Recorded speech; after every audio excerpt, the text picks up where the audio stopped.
The immediate challenge from climate change for environmental justice communities in particular is our lack of infrastructure to respond to the emergencies that will result from the climate changing. We have to put in place emergency preparedness and response measures and strategies. We've got to educate our community and make them aware of what the science is and what their role is in addressing all of the impacts that will result, especially in terms of health, in terms of sea level rise, in terms of being ready to evacuate, knowing the routes, knowing who's going to be responsible for transportation, knowing the role of the fire department, the police department, the first responders, the neighborhood leaders. What is their role in terms of making sure that members of their neighborhood, their village will be safe and that their health will not be compromised?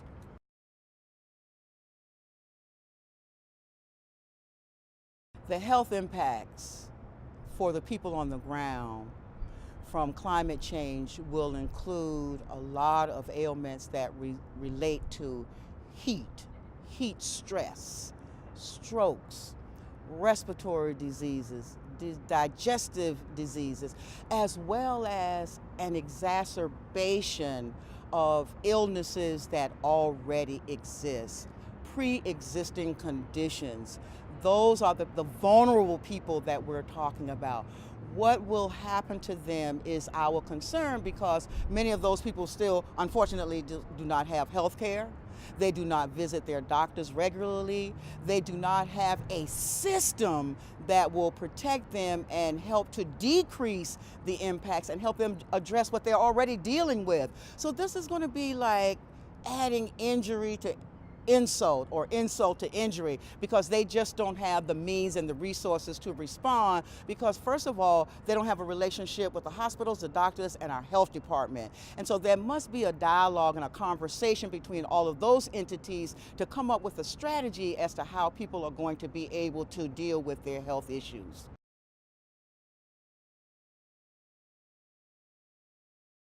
As an environmental justice activist that has been involved in the environmental justice movement for over 25 years, some of the solutions that we are looking at are how do we, first of all, make our community aware. So there has to be educational programs, activities, and initiatives. That's number one.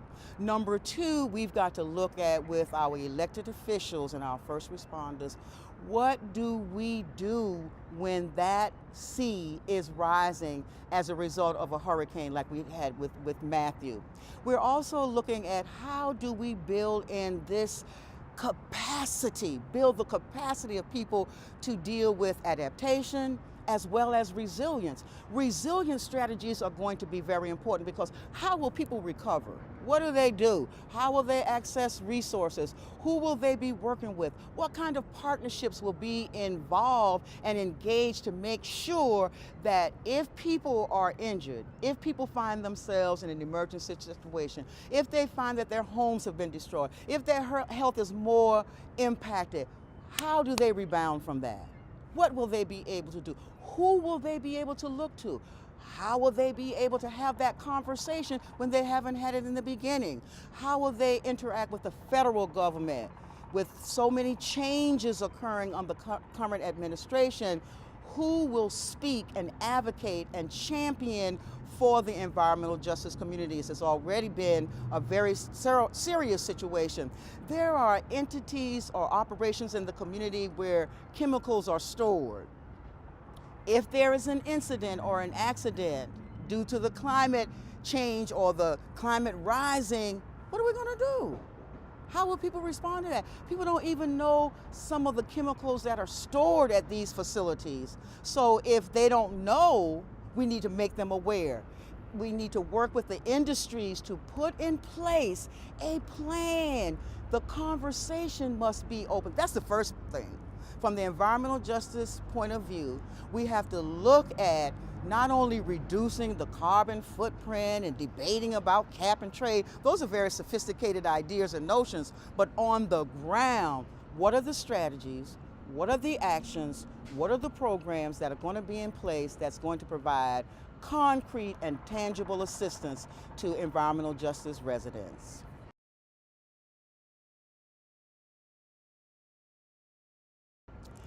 The people who have the least power and the least involvement and the least engagement and the least of the resources, those are the people we term as vulnerable. Their voice is often missing from the decision-making table. They're often the last one to be able to say anything or respond. And so our position is that, first of all, we've got to increase their power by increasing their level of awareness. They must be informed, they must be taught, they must understand the science, and then they must be able to then go to those decision makers at the local level, at the state level, and at the federal level. And they must say, my vote, my voice, and my taxes, they do matter.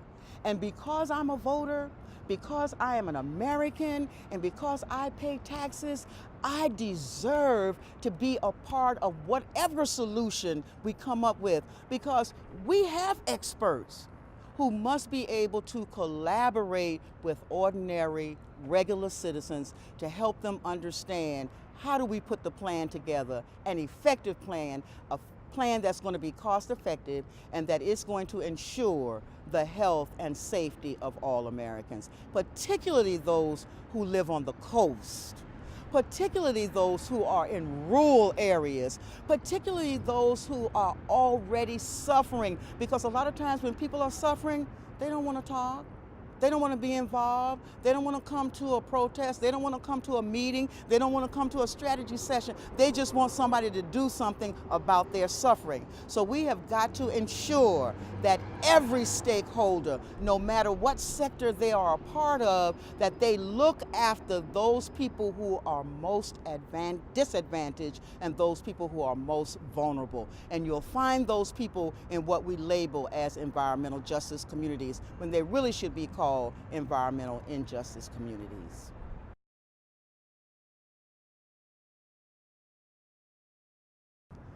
The culture of a people is its foundation. On the coast of the United States, particularly in the South, with climate change impacts coming, that culture is threatened. Because why? It is so connected to the land. It is so connected to the nature. It is so connected to the waterways, and particularly our ocean. There are ceremonies and rituals that take place from North Carolina coast all the way down to Florida.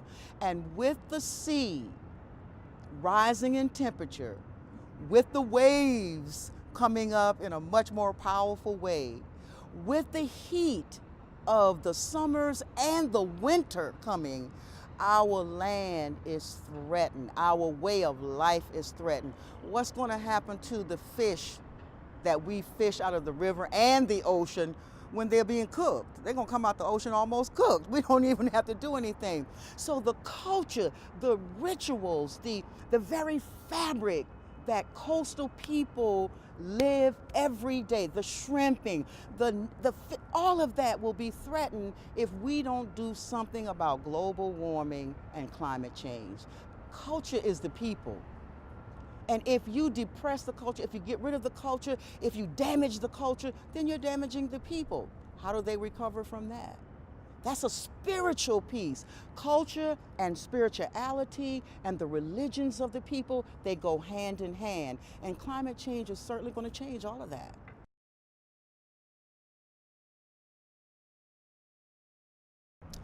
The issues of climate change are huge. Not only are they huge, but they are complex. So for example, right here in Savannah, we're not talking about cap and trade. We're not talking about all that big stuff, policy. What we're talking with our local government about is how do we put in place an emergency response strategy that will help people. That's number one. Number two, how do we work together to just educate the people? Because I find so many people, they say, climate change, what is that? Global warming, what is that? So currently we're actually conducting a survey amongst our young people, college students, non-college students, to find out what's your perspective on climate change? Is it real? Is it real in your life? And so with that kind of approach, we are including the thinking of everybody and making it small enough so that this person can be involved in this way, the mayor can be involved in this way, the role of the city council is this, the role of the Chatham County Commission is this, the role of the neighborhood associations is this, so that everybody sees themselves as playing a vital role in protecting the environment, protecting the people, and protecting the health. We have to localize it, because if you keep it in its comprehensive big framework, folks will be overwhelmed and feel as though I can't do anything about that, but everybody can do something about reducing the carbon footprint and preparing people to deal with the reality of climate change, which is already with us.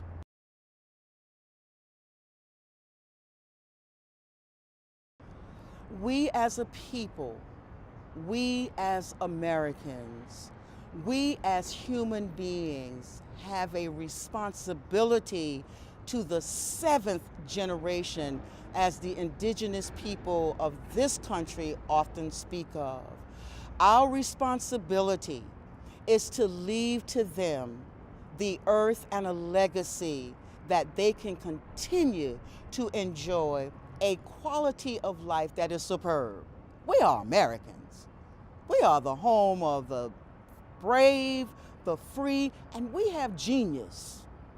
We have the capacity to overcome any challenge. So as an environmental justice activist, as a preservationist of Mother Earth, we have a responsibility to my grandchildren, my great-grandchildren, and their children, and they should not pay the price of not being able to breathe clean air, not able to go and enjoy our waterways, not be able to just have a garden.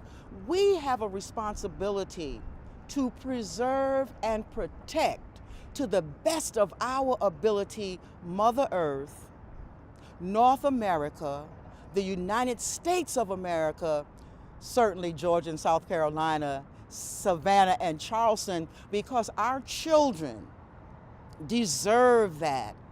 They deserve the best earth that we can pass on to them.